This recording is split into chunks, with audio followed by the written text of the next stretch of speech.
Hi, welcome to Knowledge at Jaipuria. We are here at the Jaipuria Institute of Management, and this is the first in series of interviews that we're going to have with varied subjects.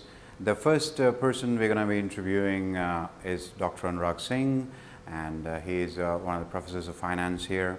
And the topic that we would be discussing upon would be on economics that are behind large mega events which are being conducted by the developing nations, the BRIC nations these days. See, these countries which you have named, say for example BRIC nations, now over the past say a 10-year time, a decade time, these countries they have done well in terms of economic growth, right? And now they want to showcase their achievement, and they are in fact fighting for a space which these countries they think that they deserve in the international arena, and hosting such event will certainly fulfill their objective, and it will put them at a higher pedestal so that there is a more visibility about these countries. And at the end of the day, of course, they are expecting in fact to reap the economic benefit in the coming time. So in terms of Brazil, which is by and large a very sport-loving country, I went through a report by Ernst & Young, and it came before the event took place. And they had a projection that during the period of 2010 and 2014, this whole event and the preparation related to it, it will generate almost $62 billion, which will go into the Brazilian economy.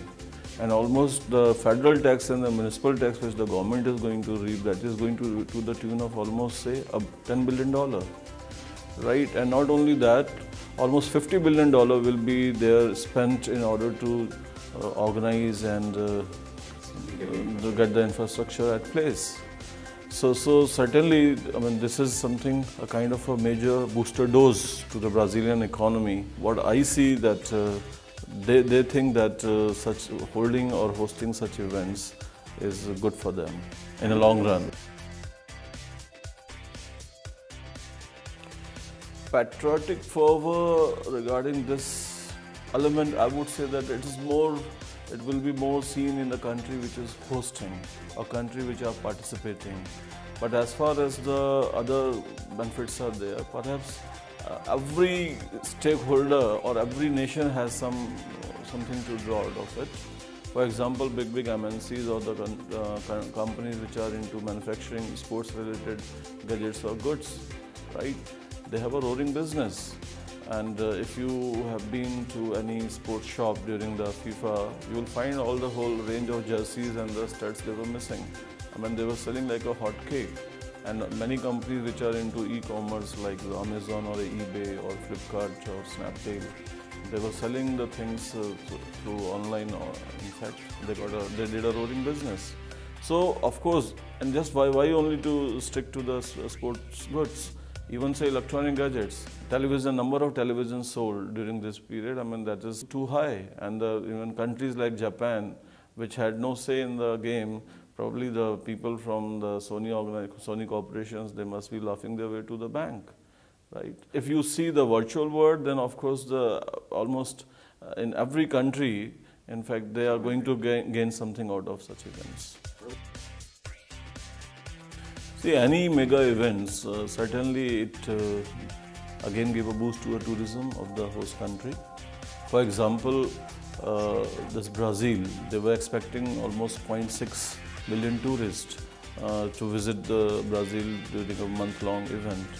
But just after the FIFA was over, there was an official release by the Ministry of Tourism of Brazil, and they in fact declared that almost 1 million tourists they visited, right? So certainly tourism gets a boost, and not only tourism, in fact all the auxiliary industries, for example airport, your hotel, your tour and travel agencies, your other things, right?